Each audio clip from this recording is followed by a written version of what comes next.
Ainda. Bom dia, me chamo Gustavo Vaz Boas Teixeira, sou aluno da UERJ, Universidade Estadual do Rio de Janeiro.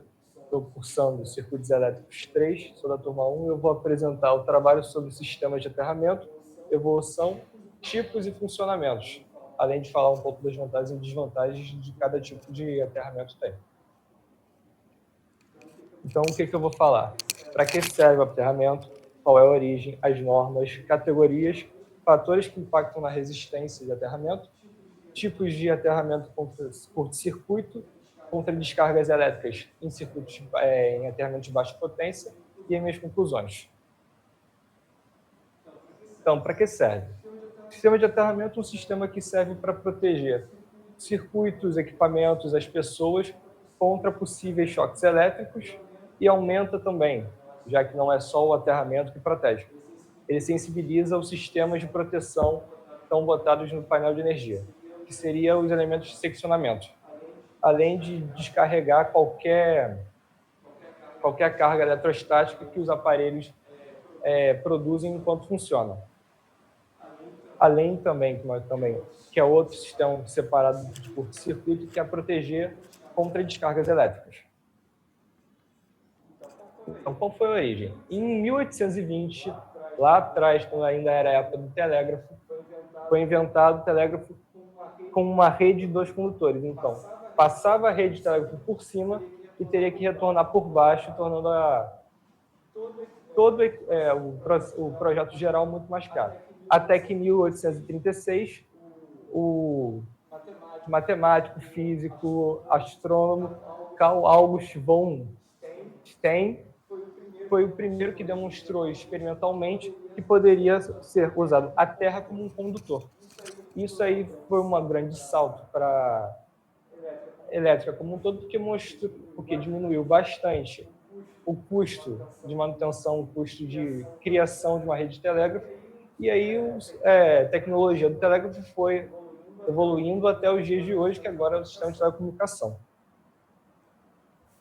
Foi realizados estudos, foi realizado considerações, e aí chegamos em diversas normas que são usadas para sistemas de aterramento.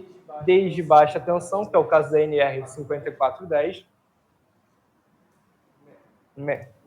média tensão, 14.039, proteção contra descargas atmosféricas, que é o 5419 em sistemas de baixa potência, NR10, que é segurança do trabalho, dos trabalhadores que mexem em eletricidade, e a 7.117, que estipula parâmetros para solo em projetos de aterramento.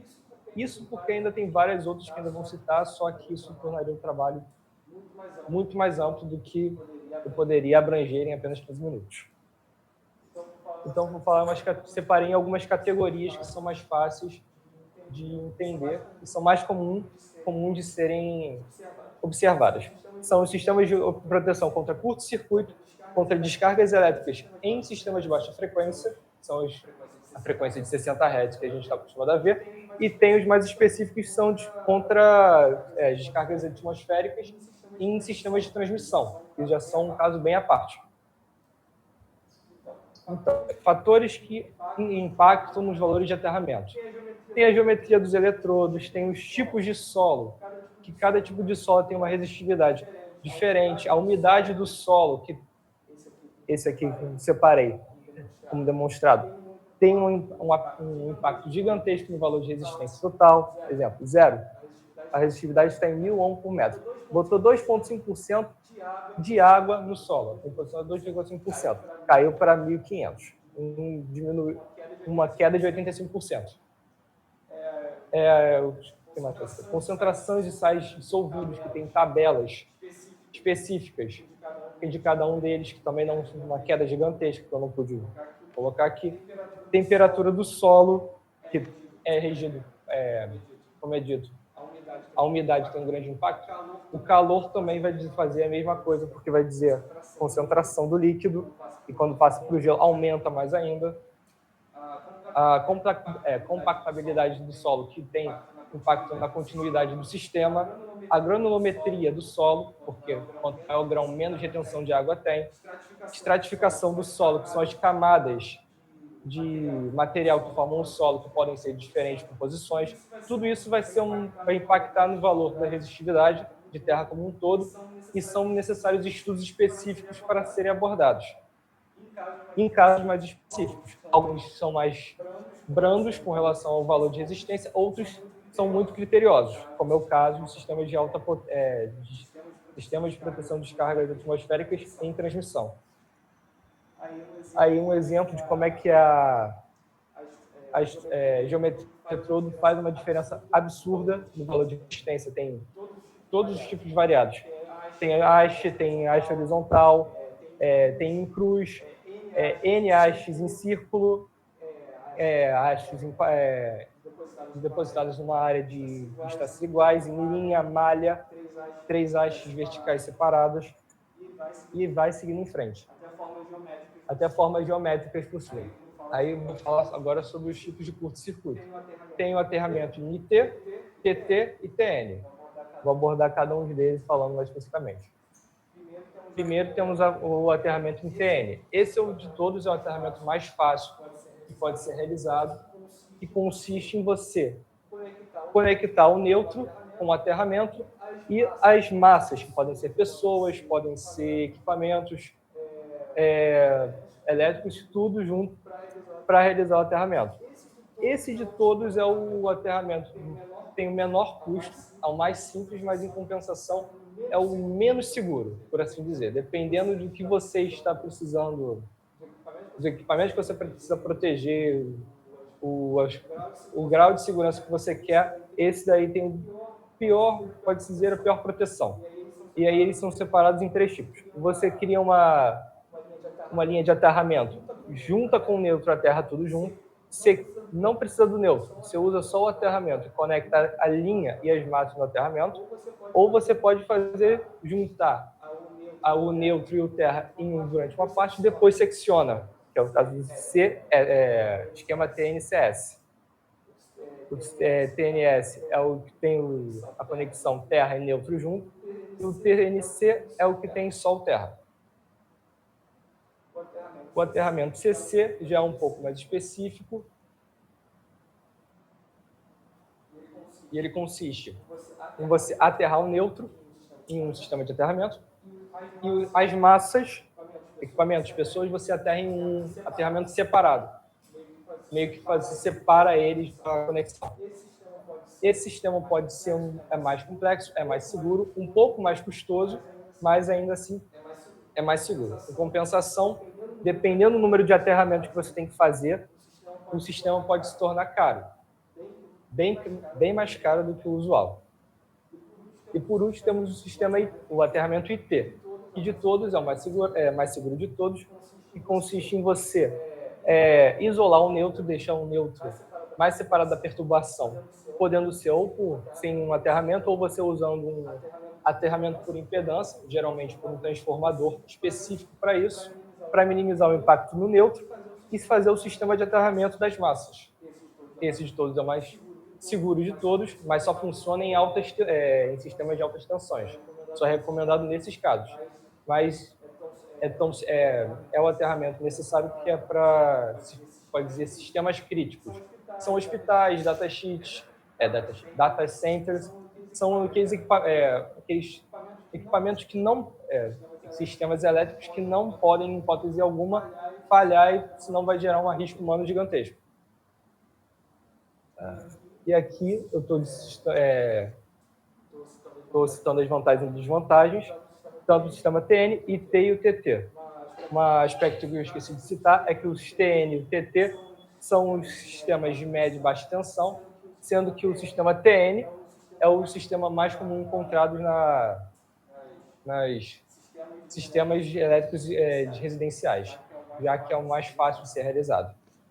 E vale citar, uma coisa que eu acho que eu não coloquei em compensação, os sistemas vou até falar aqui, vai falar dos sistemas de proteção de descargas atmosféricas. Os sistemas de proteção atmosférica é composto por 3 partes. O captor, que é é a antena que vai captar o raio, a descida, que é o sistema que vai distribuir ou a energia pela estrutura, e, por fim, o aterramento. O que acontece? O aterramento para sistemas de proteção contra descargas atmosféricas e de curto-circuito é o mesmo. A ABNT estipula, ou você bota na estrutura do prédio, que geralmente é o aterramento, ou você coloca em volta, em forma de anel, para realizar. De todas as formas, isso daí vai gerar o quê? No caso de cair um raio, a Terra vai passar, vai pelo captor, vai pela descida, chegou na Terra ou no anel, a Terra vai acabar tendo certa condutividade. Pode ser que a energia, a corrente, mesmo que seja participada, vá para o seu aterramento contra curto-circuito. Isso pode gerar o quê? Uma corrente que vai invadir o seu circuito e pode danificar todos os seus aparelhos. Para isso, acabou sendo utilizado o DPS, o Sistema de Proteção contra Surtos, que tem simplificando, é um varistor, e ele que é um dispositivo que varia a resistência conforme a corrente elétrica. Se tiver a corrente elétrica, a resistência aumenta, impedindo que, de certa forma, blindando o sistema de qualquer variação que o sistema de carga elétrica pode, qualquer variação que o sistema, qualquer dano que o raio pode causar no seu sistema elétrico. Tem três tipos de métodos, três tipos mais comuns de proteção que você pode fazer. O tipo Franklin, que é uma antena de maior, que geralmente é uma antena alta, que vai ser parametrizada, em altura parametrizada conforme a proteção que você quer dar. Geralmente é usado nos prédios mais altos ou coisas assim, porque o ângulo de proteção impacta no ângulo que vai... Perdão. A altura que o captor tem impacta na proteção que vai ser. É como se fosse um guarda-chuva. Depois temos a malha de Faraday, que vai ser um sistema de proteção como se estivesse gradeando todos os vértices da estrutura, que vai ser mais seguro, vai ter um captor menor, só que aí vai ser como pode ver aqui, vai ser um sistema mais interligado, vai ter um maior custo, pode-se dizer assim, de material.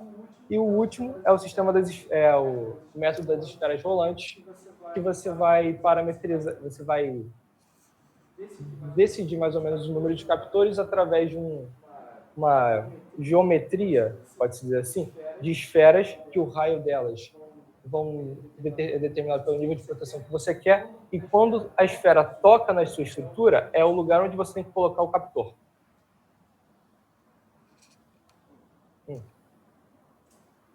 Droga, esqueci de falar. Já? Eu acabei fazendo um erro aqui. Eu vou falar sobre agora os sistemas de proteção contra descargas atmosféricas, nos casos de sistemas de transmissão, e depois vou dar minha conclusão. A parte de sistemas de transmissão, como não é uma parte que tem um circuito elétrico próprio, o aterramento é única e exclusivamente contra descargas atmosféricas. Isso faz o quê? Você faz o quê? Você faz todo um estudo específico para criar os eletrodos de aterramento apenas para proteger contra as descargas atmosféricas. Isso você faz o quê? Você tem que fazer um estudo do solo, você tem que fazer um estudo qual eletrodo é o melhor para você fazer, e aí do jeito de você proteger o sistema de transmissão com o menor preço possível e gerando a maior proteção pelo maior tempo. Então ele tem que ter uma vida útil de mais ou menos 30 anos, enquanto já no aterramento convencional, todo ano você tem que ver a continuidade do sistema para ver se ele está em perfeitas condições. Já as conclusões, a gente vê que tanto sistemas de aterramento podem ser diferentes, mas eles acabam sendo sempre necessários em todos os casos que a energia elétrica é envolvida para possibilitar a proteção tanto das pessoas quanto dos equipamentos, gerando tanto um bem-estar para a sociedade quanto um bem-estar econômico para as empresas e para as pessoas. Obrigado. Essa aqui são as minhas referências para as imagens e para os dados que eu utilizei. Muito obrigado. Estourei o tempo?